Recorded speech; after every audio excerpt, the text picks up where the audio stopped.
പ്രിയപ്പെട്ട സഹോദരി സഹോദരന്മാരെ, പാർട്ടി പ്രവർത്തകരെ, നാട്ടുകാരെ,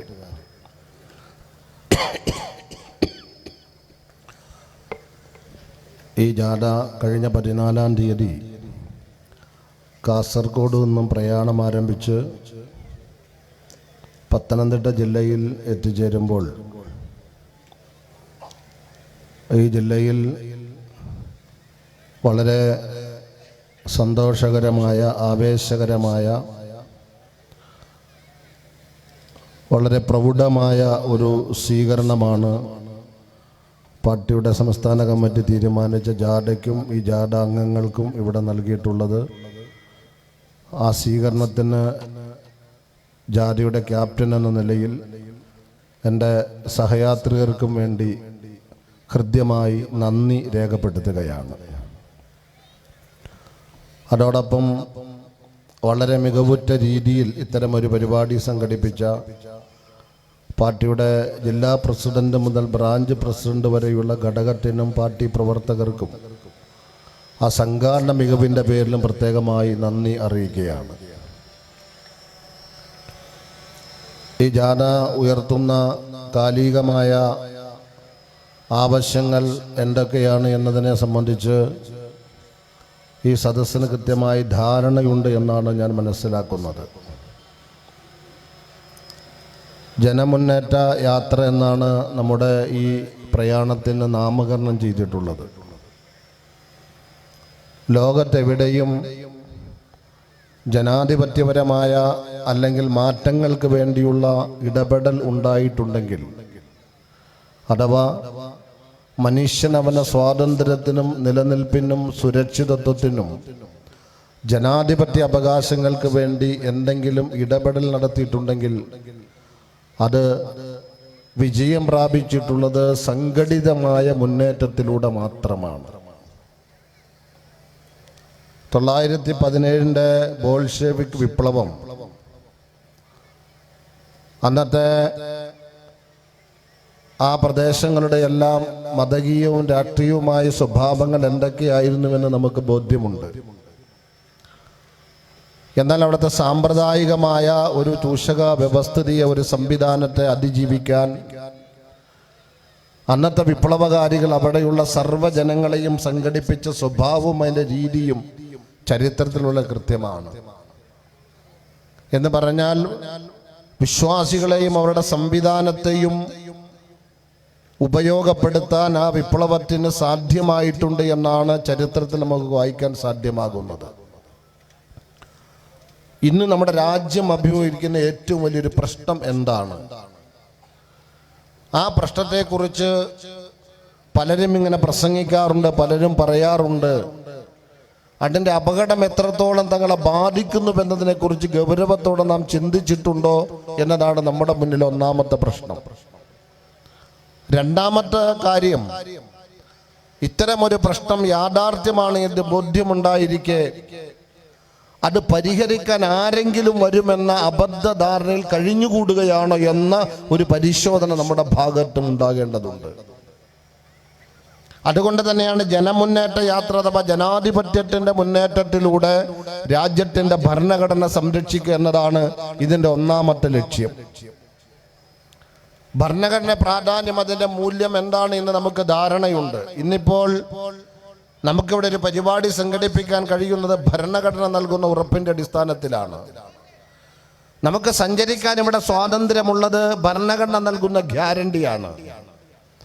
നമുക്ക് സംസാരിക്കാനും ആവിഷ്കരിക്കാനും സ്വാതന്ത്ര്യം നൽകുന്നത് നമ്മുടെ ഭരണഘടനയാണ്. ഓരോ മതവിശ്വാസികൾക്കും മുസ്ലിങ്ങളെ സംബന്ധിച്ച് ബാങ്ക് കൊടുക്കാനും ആരാധന നടത്താനും അവിടെ സംസ്കാരം പ്രകടമാക്കാനും അവകാശം നൽകുന്നത് ഇന്ത്യ രാജ്യത്തിൻ്റെ ഭരണഘടനയാണ്. ക്രൈസ്തവ സമൂഹത്തെ സംബന്ധിച്ച് മതപരമായി ജീവിക്കാനും അതോടൊപ്പം മതശാലകൾ സൃഷ്ടിക്കാനും ആ മതം സമൂഹത്തോട് സംവദിക്കാനും അവസരം കൊടുക്കുന്നതും ആ സംസ്കാരം പ്രകടമാക്കാൻ സ്വാതന്ത്ര്യം കൊടുക്കുന്നതും ഭരണഘടനയുടെ ഗ്യാരണ്ടിയാണ്.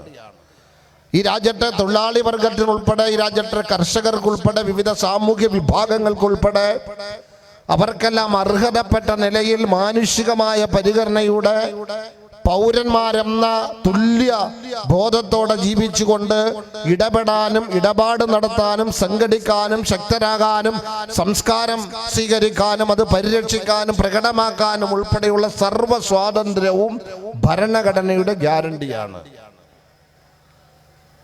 ആ ഒരു ധാരണ നമുക്കുണ്ട്. ഏതും അങ്ങനെയാണ്. നമ്മുടെ സഞ്ചാര സ്വാതന്ത്ര്യം ഭരണഘടന നൽകുന്നതാണ്. മുമ്പത് ലഭ്യമായിരുന്നില്ല. രാജ്യത്തിന്റെ ഭൂരിപക്ഷത്തിനും അത് കിട്ടിയിരുന്നില്ല. നമുക്ക് പഠിക്കാനുള്ള സ്വാതന്ത്ര്യം അത് ഭരണഘടന നൽകുന്നതാണ്. മുമ്പത് ലഭ്യമായിരുന്നില്ല. കാരണം അക്ഷരം പഠിക്കാൻ ചാതുർവർണ്ണ വ്യവസ്ഥതയിൽ ഭൂരിപക്ഷത്തിനും അവകാശമുണ്ടായിട്ടില്ല. ആരാധനാലയം സ്വാതന്ത്ര്യത്തിൽപ്പെട്ടതായിരുന്നില്ല.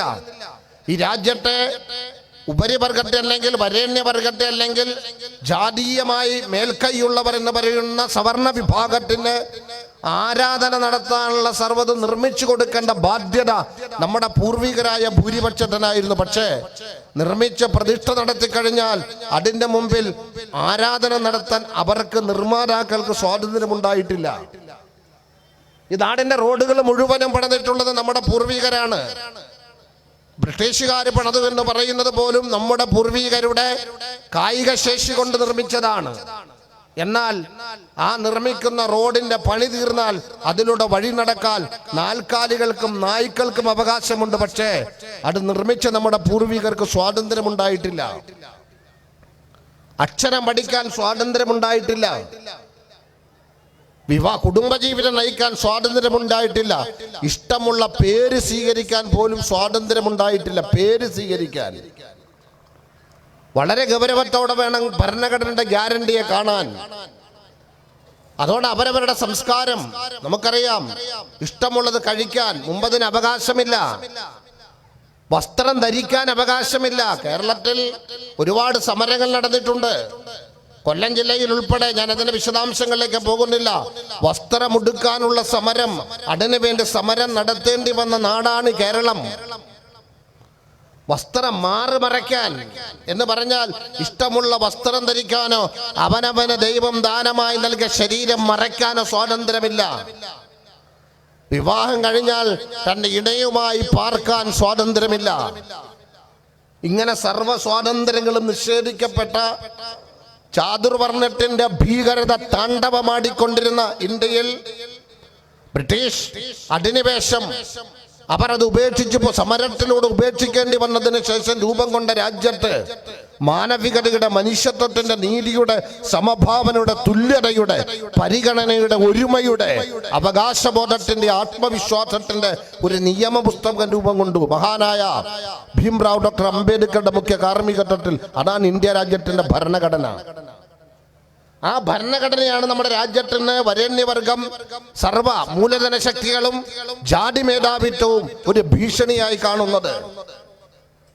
കാരണം ഈ രാജ്യത്തെ പട്ടികവർഗത്തിന് പ്രത്യേകമായ അവകാശമുണ്ട്, പട്ടികജാതി വിഭാഗത്തിന് അവകാശമുണ്ട്, മതന്യൂനപക്ഷങ്ങൾക്ക് അവകാശമുണ്ട്, പൗരന്മാരെന്ന തുല്യതയോടെ അവർക്കും പ്രത്യേകമായ അവകാശങ്ങൾ, അവരുടെ പൊതുവായ അവകാശങ്ങളുണ്ട്. അങ്ങനെ അവകാശങ്ങൾ നിർണയിക്കപ്പെട്ടപ്പോൾ ഭൂമിയിൽ അവർക്ക് അവകാശമുണ്ട്. സർവ്വത്തിന്റെയും അവകാശം നിർണയിക്കപ്പെട്ടപ്പോൾ ഞാൻ പലപ്പോഴും പറയാറുണ്ട്, ഈ രാജ്യത്തെ 91% അധ്വാനം കൊണ്ട്, അവരുടെ കായിക ശേഷി കൊണ്ട്, അവരുടെ മികവ് കൊണ്ട് ഈ രാജ്യത്ത് 9% സുഖമായി ജീവിച്ചിരുന്ന ഭരണഘടനയ്ക്ക് മുമ്പുള്ള ഒരു ഇന്ത്യ ഇവിടെയുണ്ട്. 91% അധ്വാനമാണ്. ഞാൻ പറഞ്ഞ റോഡ് വെട്ടലും, പള്ളി ഉണ്ടാക്കലും, പള്ളിക്കൂടം വെട്ടലും, പാലം നിർമ്മിക്കലും, പശു വളർത്തലും, കൃഷി ചെയ്യലും, തോട്ടം നോക്കലും, തോട്ടം നനയ്ക്കലും ഉൾപ്പെടെ സർവ്വസംഗതികളും ചെയ്തിരുന്ന 91% ആ 91% അധ്വാനത്തിന്റെ മുഴുവൻ ഗുണങ്ങളും അനുഭവിച്ചിരുന്നത് അവരല്ലാത്ത ഒരു 9%. ആ 91% ഇതെല്ലാം നിഷേധിക്കപ്പെട്ടിരുന്നു. പകലന്തിയോളം പണിയെടുത്ത് വരുന്ന ഒരു കർഷകന് ഭക്ഷണം കൊടുക്കാൻ, അത് നമുക്കറിയാം, കുമ്പിളിൽ കഞ്ഞി കൊടുക്കുന്ന ഒരു സ്ഥിതി നമ്മുടെ പൂർവികർ അഭിമുഖീകരിക്കേണ്ടി വന്നിട്ടുണ്ട്.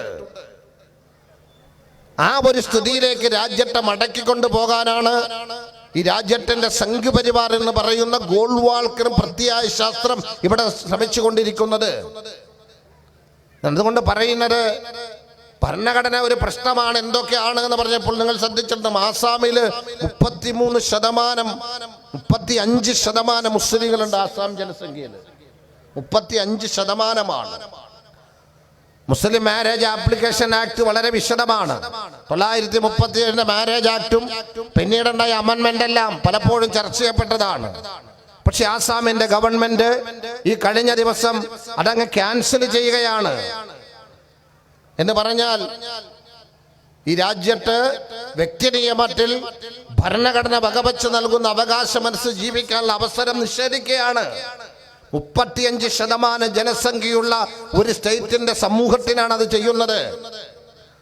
ഓരോ സ്റ്റേറ്റിലും വ്യത്യസ്തമായ രീതിയിൽ പൊതുസമൂഹത്തെ വിഭജിച്ച് നിർത്തി ഈ 91% പരസ്പരം ചേർന്ന് നിൽക്കാത്തവരാക്കി മാറ്റി, സംശയങ്ങൾ സൃഷ്ടിച്ച് സംഘർഷങ്ങളുടെ വഴിയൊരുക്കി കൊടുത്ത് അതിനു വേണ്ട വിറ്റും വളവും ഇട്ടുകൊടുത്ത് ജനങ്ങളെ 91% ശിഥിലീകരിച്ച് നിർത്തിയിട്ട് ഈ 9% ഈ ചോര കുടിച്ച് ഇവിടെ വളർന്നുകൊണ്ടിരിക്കുകയാണ്.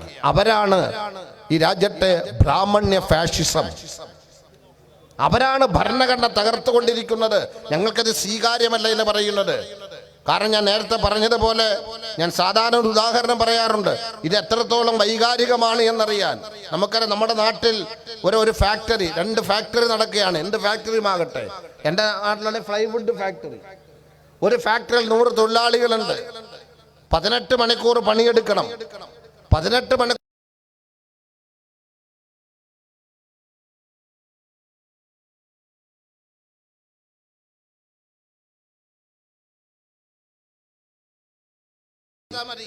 അവന് വേതന അവരുടെ അവകാശമാണ്. തൊഴിലാളി പറയുന്നത് അത് വകവെച്ചു കൊടുക്കുന്നു. അവർക്ക് സ്വാതന്ത്ര്യമുണ്ട്. നമ്മളൊന്ന് ആലോചിക്കേണ്ടത്, ഈ കൃത്യമായി ഈ വേതനം വകവെച്ചു കൊടുക്കുന്ന അവകാശബോധമുള്ള തൊഴിലാളികളെ പരിഗണിക്കുന്ന ഒരു കമ്പനി ഉടമയെ കുറിച്ച് ഈ 100 തൊഴിലാളികളെ 18 മണിക്കൂർ പണിയെടുപ്പിച്ച് വേതനം പോലും കൊടുക്കാതെ പട്ടിണിക്കിടുന്ന ഒരു മുതലാളിയുടെ അഭിപ്രായമുണ്ടാകും അവൻ ശരിയല്ല എന്ന്. അതാണ് നമ്മുടെ രാജ്യത്ത് നടന്നുകൊണ്ടിരിക്കുന്നത്. ഈ രാജ്യത്തിന്റെ 91% അധ്വാനം കൊണ്ട് ആർഭാടത്തോടെ പൂണൂൽ ധരിച്ച് ജീവിച്ചിരുന്ന ഈ രാജ്യത്തിന്റെ ജാതി മേധാവിത്വം, അവര് സ്വതന്ത്രരായി ഭരണഘടനയിലൂടെ അവർ തുല്യാവകാശമുള്ളവരായി അവരെ അടിമപ്പണി ഉപേക്ഷിച്ചു. ഞങ്ങൾ മനുഷ്യരാണ്, പൗരന്മാരാണ്, ഞങ്ങളും നിങ്ങളും ഒരുപോലെ എന്ന് പറയുന്ന ആർജവത്തിന്റെ സാമൂഹ്യ സ്ഥിതി രൂപപ്പെട്ടു. അത് രാജ്യത്തിന്റെ ഭരണഘടന വകവെച്ചു കൊടുത്തതാണ് എന്ന് പറഞ്ഞാൽ തങ്ങൾക്ക് അടിമപ്പണി ചെയ്യേണ്ടവർ സ്വതന്ത്രരായി മാറിയപ്പോൾ അവരുടെ അടിമപ്പണിയിലൂടെ ഉള്ള വരുമാനം കുറഞ്ഞു, നഷ്ടപ്പെട്ടുവെന്ന് ബോധ്യം വന്നപ്പോൾ അതിലൂടെ അവരെ കീഴ്പ്പെടുത്തി സൃഷ്ടിച്ചിരുന്ന അധികാരം നഷ്ടപ്പെടുമെന്നും തിരിച്ചറിഞ്ഞപ്പോൾ വോട്ടിന്റെ പവറിലൂടെ ആ പരിഗണന കൊടുക്കുന്ന അവരെ മനുഷ്യരാക്കിയ പൗരന്മാരാക്കി തുല്യത വകവെച്ചു കൊടുത്ത ഭരണഘടന തന്നെ വേണ്ട എന്ന് ഈ ബ്രാഹ്മണൻ തീരുമാനിച്ചു. അതിനുവേണ്ടി മാത്രം പ്രവർത്തിച്ച് ഈ രാജ്യത്തെ കലാപമുണ്ടാക്കുന്ന ഒരു വ്യവസ്ഥിതിയാണ് സംഘപരിവാർ ഫാഷിസം. അവരാണ് രാജ്യം ഭരിക്കുന്നത് എന്ന കൃത്യമായ ധാരണയിൽ തുടർ രാഷ്ട്രീയ പ്രവർത്തനം നടത്തണം എന്ന് മാത്രമാണ് ഓർമ്മപ്പെടുത്താനുള്ളത്. ഇവിടെ മുന്നോട്ട് വെക്കുന്ന മറ്റ് അജണ്ടകളുണ്ട്. ജാതി സെൻസസ്, അതിന്റെ പ്രാധാന്യം നിങ്ങൾക്ക് ബോധ്യമുണ്ടാകണം. ഈ രാജ്യത്തെ ഭീകര നിയമങ്ങൾ ഭരണകൂടം പൗരന്മാരെ ഭയപ്പെടുകയാണ്.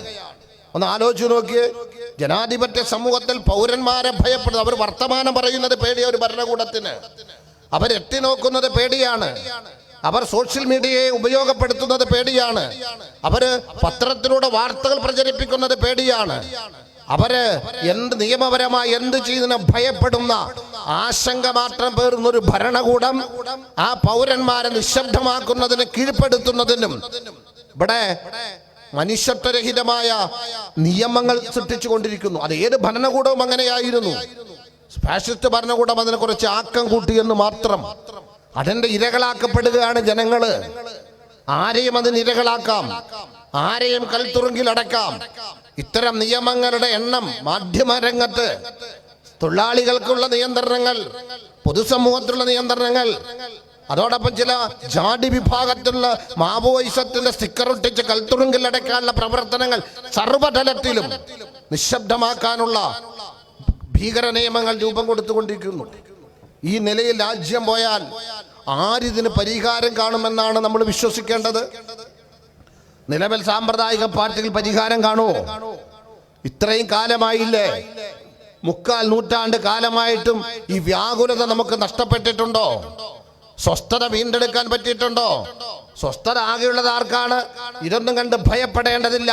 ജനിച്ചാൽ ഒരു മരണമുണ്ട്, അത് ജനാധിപത്യ മാർഗത്തിൽ ആകട്ടെ എന്ന നിലപാട് സ്വീകരിച്ചവരെ നിർഭയട്ട് മാറ്റിവെച്ചാൽ പൗരന്മാർ ഒരു ഭരണകൂടത്തെ ഭയപ്പെട്ട് ജീവിക്കേണ്ട സ്ഥിതി സ്വാതന്ത്ര്യാനന്തരത്തിൽ ഇന്നും തുടർന്നുകൊണ്ടിരിക്കുകയല്ലേ. എത്രത്തോളം ഗുരുതരമായ സ്ഥിതിവിശേഷമാണ്. അതുകൊണ്ട് ആരെങ്കിലും ഒരു ബദൽ ഉണ്ടാക്കിക്കൊണ്ടുവരുമെന്ന് വിചാരിക്കുന്നതിന് പകരം കരിനിയമങ്ങൾ, ഇത്തരം ഭീകരമായ നിയമങ്ങൾ അതെല്ലാം ഈ രാജ്യത്തു നിന്നും തുടച്ചു നീക്കണം. അതിന് സ്വദേശികളായി നാം രാഷ്ട്രീയ പ്രവർത്തനം നടത്തണം. പലർക്കും വോട്ട് കുത്തി എന്നത് മാറ്റിവെച്ചിട്ട് അടുത്ത തലമുറയ്ക്കും രാജ്യത്തിനും അതോടൊപ്പം തന്നെ ഭരണഘടനയ്ക്കും നിലനിൽപ്പിനും വേണ്ടിയുള്ള ഒരു രാഷ്ട്രീയ പ്രവർത്തനമെന്ന ഒരു ഉത്തരവാദിത്തം, അതൊരു പൗരന്റെ ഉത്തരവാദിത്തമാണ്. ഞങ്ങൾക്കങ്ങനെ രാഷ്ട്രീയമൊന്നുമില്ല, പാരമ്പര്യമായിട്ട് ചിലതിന് വോട്ട് ചെയ്യുന്നു എന്ന് പറയുന്നത് ജനാധിപത്യത്തിൽ വലിയ പാതകമാണ്. പാതകമാണത്. അങ്ങനെയല്ല പറയേണ്ടത്. എനിക്ക് രാഷ്ട്രീയമുണ്ട്. എൻ്റെ രാഷ്ട്രീയം രാജ്യത്തെക്കുറിച്ചുള്ള എൻ്റെ ചിന്തയിൽ നിന്ന് രൂപപ്പെടേണ്ടതാണ്, എൻ്റെ പഠനത്തിൽ നിന്ന് രൂപപ്പെടേണ്ടതാണ്, എൻ്റെ അനുഭവത്തിൽ നിന്ന് രൂപപ്പെടേണ്ടതാണ്. നാളിതുവരെയുള്ള രാഷ്ട്രീയ പ്രവർത്തനത്തിൽ നിന്നും ഞാൻ തിരിച്ചറിഞ്ഞ യാഥാർത്ഥ്യ ബോധത്തിലും സ്വീകരിക്കേണ്ടതാണ് രാഷ്ട്രീയ നിലപാട്. അത്തരമൊരു ബോധത്തിൽ നിന്നുകൊണ്ട്, അനുഭവത്തിൽ നിന്നുകൊണ്ട്, ചരിത്രത്തിൽ നിന്നുകൊണ്ട് ഒരു രാഷ്ട്രീയ നിലപാട് സ്വീകരിക്കുമ്പോൾ ഒരു സംശയവും വേണ്ട. രാജ്യവ്യാപകമായി 1000-നടുത്ത് ത്രിതല പഞ്ചായത്ത് അംഗങ്ങളുള്ള, ഇവിടെ ഉദ്ഘാടകൻ സൂചിപ്പിച്ചതുപോലെ നരേന്ദ്രമോദിയുടെ ഗുജറാത്തിലും യോഗിയുടെ യു പിയിലും നിർഭയത്വത്തോടെ ഈ വെള്ള നക്ഷത്രാങ്കിത ദ്വിവർണ്ണ പതാക പാറിപ്പറക്കുന്നുവെങ്കിൽ ആ സാമൂഹ്യ ജനാധിപത്യത്തിന്റെ രാഷ്ട്രീയം മാത്രമാണ് നമ്മുടെ മുന്നിൽ അവശേഷിക്കുന്നത്. ഇത് മതരാഷ്ട്രീയമല്ല, മതനിരപേക്ഷതയുടെ, ബഹുത്വത്തിന്റെ, സൗഹൃദത്തിന്റെ, സ്നേഹത്തിന്റെ, ഒരുമയുടെ, സ്വദേശിയുടെ രാഷ്ട്രീയമാണ്. അതുകൊണ്ട് നമ്മുടെ സമയം, നമ്മുടെ സാഹചര്യം സർവ്വതും ആരെങ്കിലുമൊക്കെ ചെയ്യുമെന്ന് പ്രതീക്ഷിക്കാതെ സഹോദരിമാരോടുകൂടി പറയുകയാണ്, വിശ്രമമില്ലാതെ രാഷ്ട്രീയ പ്രവർത്തനം നടത്തണം. അഥവാ നിങ്ങൾ കൃത്യമായി ഈ സ്ഥിതിവിശേഷത്തിന് പരിഹാരം തേടണം. അടുത്ത തലമുറ ഇവിടെ സ്വസ്ഥമായി ജീവിക്കണമെന്ന നിലപാടിൽ നിന്നുകൊണ്ട് പണിയെടുക്കണം. നിങ്ങളുടെ ചുണ്ടുകൾ ഒരു ദിവസത്തിൽ 2 മണിക്കൂറെങ്കിലും മാറ്റിവെക്കണം. വീട്ടുകാരോടും നാട്ടുകാരോടും പറഞ്ഞുകൊണ്ടിരിക്കണം, സമൂഹത്തോട് പറഞ്ഞുകൊണ്ടിരിക്കണം. ഏതെങ്കിലും ഒരു ഭൂപ്രദേശത്തിന് അതിർവരമ്പ് നിശ്ചയിക്കാട്ടെ, ഈ രാജ്യത്തിന്റെ ഭൂരിപക്ഷം വരുന്ന ജനതയിലേക്ക് ഈ സന്ദേശം എത്തിക്കണം. അതുകൊണ്ട് ഞാൻ വസിക്കുന്ന എൻ്റെ വാർഡിൽ, എൻ്റെ മുനിസിപ്പാലിറ്റിയിൽ, എൻ്റെ പഞ്ചായത്തിൽ, എൻ്റെ മണ്ഡലത്തിൽ അത്തരത്തിൽ ഈ ആശം വ്യാപകമാകണം. തെറ്റിദ്ധരിക്കപ്പെട്ടവരോട്, അഥവാ ഈ രാജ്യത്ത് ഈ പ്രസ്ഥാനം വളരുമ്പോൾ ഞാൻ നേരത്തെ പറഞ്ഞതുപോലെ ബ്രാഹ്മണ്യം ആശങ്കപ്പെട്ടതുപോലെ ബ്രാഹ്മണ്യത്തിന് വേണ്ടി മാത്രം നിയമനിർമ്മാണം നടത്തുന്ന ബൗദ്ധികമായി രാഷ്ട്രീയ പ്രസ്ഥാനങ്ങളെ നിയന്ത്രിക്കുന്ന സാമ്പ്രദായിക പ്രസ്ഥാനങ്ങൾ, ഇതിനെതിരെയെല്ലാം കുപ്രചരണങ്ങൾ നടത്താം. കുപ്രചരണങ്ങളാകരുതെന്ന നിലപാട് സ്വീകരിക്കാൻ കാരണം മറിച്ച് നാളിതുവരെ രാജ്യത്തിന്റെ അനുഭവമാകണം. ഞാൻ ഞെട്ടിപ്പോയി. ഇന്ന് അഭിഷേക് സിംഗ്വി തോറ്റു. സത്യത്തിൽ ആ വാർത്ത കേട്ടപ്പോൾ ഞെട്ടിപ്പോയി. കാരണം കോൺഗ്രസിന്റെ വക്താവാണ്.